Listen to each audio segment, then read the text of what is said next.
धन्यवाद सभापति जी।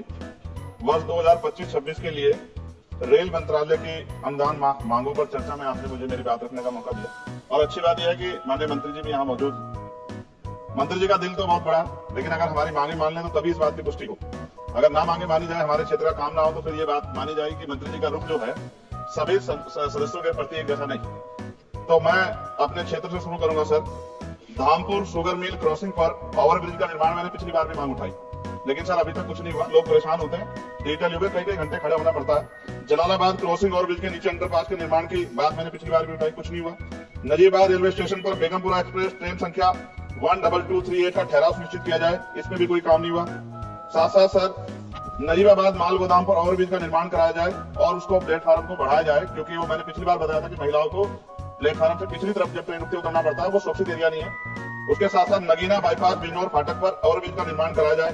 धामपुर जेतरा क्रॉसिंग पर ओवरब्रिज का निर्माण कराया जाए। शेवरा से नूरपुर क्रॉसिंग पर ओवरब्रिज का निर्माण कराया जाए। हम देखिए बुलेट ट्रेन, वंदे भारत तो बहुत आगे निकल चुके हैं, लेकिन अभी भी इतनी मैंने आपको बताया कि मेरे लोकसभा क्षेत्र में इतनी जगह पर ये क्रॉसिंग जो है वो पुराने बने हुए हैं, उनकी वजह से जो है ना अंडरपास है ना ओवरब्रिज है, जिसकी वजह से काफी देर लोगों का समय नष्ट होता है। समय कैसी चीजें दोबारा नहीं आता। सहसपुर रेलवे स्टेशन जगह है मेवानवादा पर देहरादून एक्सप्रेस ट्रेन संख्या 14113 का ठहराव सुनिश्चित किया जाए, क्योंकि वहां से बहुत सारे लोग जो है वो यात्रा करते हैं। सहसपुर रेलवे स्टेशन पर सफदरजंग एक्सप्रेस ट्रेन संख्या 14114 का ठहराव सुनिश्चित किया जाए। नजीबाबाद से मुंबई के लिए ट्रेन मैंने पिछली बार भी सर ये मांग की थी आपके सामने। साथ साथ सर रेलवे स्टेशन जो है हमारे क्षेत्र के, उनकी हालत बड़ी खराब है। एक दो पे आपने काम कराया, मगर मेरी मांग ये है कि सभी रेलवे स्टेशन कायाकल्प कराए जाए, उनमें उनका जो है जीर्णोद्धारों की सुंदरता वो सुंदर लगे देखे। दूसरा, रेलवे में सुरक्षा व्यवस्था, कई घटनाएं हमने देखी जहां सुरक्षा व्यवस्था पे बड़े सवाल खड़े हुए। और एक तो हमारे लोकसभा के मेंबर ही थे राजस्थान के, उन्हीं का फोन वगैरह चोरी हो गया था बाड़मेर वालों का। तो मैं इसलिए आपसे कह रहा हूं कि सुरक्षा सुनिश्चित हो, क्योंकि कई बार महिलाएं अकेली भी उसमें ट्रेवल करती हैं और बहुत सारी महिला जो है एमपी हमारे यहाँ पे भी ये चीजें आती है, इसका ध्यान रखा जाए। एक सर बहुत इंपॉर्टेंट डिमांड है मंत्री जी, मैंने आपको पत्र भी लिखा है। रेलवे प्रशासन उत्तर मध्य रेलवे आगरा के कार्यालय सीनियर सेक्शन इंजीनियर ईदगाह द्वारा एक पत्र लिखा गया 11 तारीख को, और जो डॉक्टर बाबा साहब अम्बेडकर के समय में जो एक अम्बेडकर भवन बना था, जो निकट फाटक संख्या 75A 12 खंभा पे उसको अतिक्रमण घोषित कर दिया गया। ये क्या मैं ये मानूं कि ये सरकार का डॉक्टर बाबा साहब अम्बेडकर के प्रति सम्मान है, प्रेम है, कि बाबा साहब अम्बेडकर के नाम पे बने भवन को अतिक्रमण घोषित करो, कहते 15 दिन में घटा दो। ये गलत है, मैंने आपको पत्र लिखा है सर, इसका संज्ञान ले। दूसरा सर, सहारनपुर से लखनऊ तक वंदे भारत ट्रेन चलाई जाए। SC ST के OBC का बैकलॉग सर आपके यहाँ बहुत भरा जाए। कोरोना काल में बंद, पिछली बार मैंने मांग उठाई थी कि वो ट्रेनें चलाई जाए, और प्रमोशन में भी SC ST OBC के कर्मचारियों के साथ भेदभाव होता है, इसको रोका जाए। मैंने पिछली बार लोको पायलटों की मांग उठाई थी कि उनको जो है 2 रात को 2 दिन ड्यूटी करने के बाद फिर ड्यूटी कराई जाती है, और वो लोग जो है फिर कई बार कई घटनाएं ऐसी घटती हैं कि एक नींद की झपकी लगी और एक्सीडेंट हो गया, और सारा दोष आपकी तरफ आता।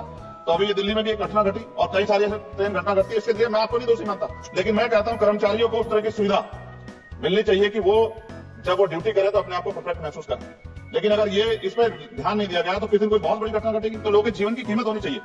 ये इसमें रेलवे में अमीर भी सफर करता है, गरीब भी करता है, लेकिन अमीर के साथ अगर कोई हादसा आता तो वो चर्चा होती है, गरीब के साथ हादसे चर्चा नहीं होती। ये अनुभव है, हमने रेलवे में सफर किया और रेलवे में करोड़ों लोग सफर करते हैं। कई बार मैंने जो है ऐसी परिस्थितियों में सफर किया जब बहुत पुराने समय में, लेकिन मैं धन्यवाद करूंगा रेलवे का कि रेलवे ने हमेशा जो है अपनी जिम्मेदारियों को समझा, चाहे सरकार किसी की भी रही हो। लेकिन मंत्री जी आपकी कोशिशों की मैं सराहना करता हूं, लेकिन आप ये देखिए पर्याप्त नहीं है कोशिशें।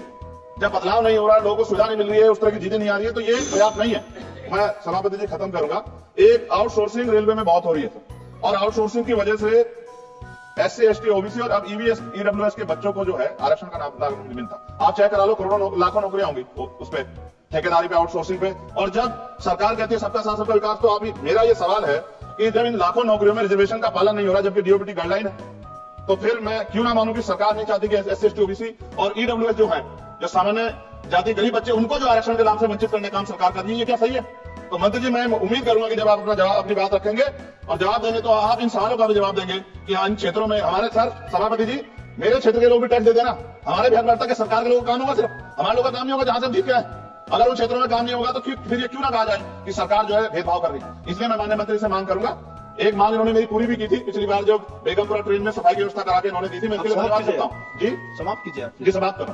मगर मैं मंत्री से कह रहा हूँ कि सर हमारे यहाँ जो समस्याएं जो ये जेन्युइन समस्या है, हम इनसे दिन रोज 3-4 2-4 होते हैं और जनता हमसे उम्मीद करती है कि हम इस बात को उठाएंगे तो उसका, मगर मुझे ये भी जवाब दे दीजिएगा कि ये जो उठाई जाती है इसका कोई फर्क नहीं पड़ता है, सरकार पे नहीं पड़ता। या सरकार सिर्फ इस क्वेश्चन में खत्म कर रहा हूं सर, लास्ट सेकंड में खत्म कर दूंगा। जो मांग हम यहाँ उठाते हैं क्या इन पे कोई अमल होता है नहीं होता, या ये सिर्फ इसलिए कि चलो उन्होंने उठा दी और बस खत्म होगी बात? ऐसा ना कीजिए सर, अगर ऐसा करेंगे तो ये व्यवस्था अच्छी नहीं है। मैं आपका धन्यवाद करूंगा और मंत्री से आग्रह करूंगा कि धन्यवाद।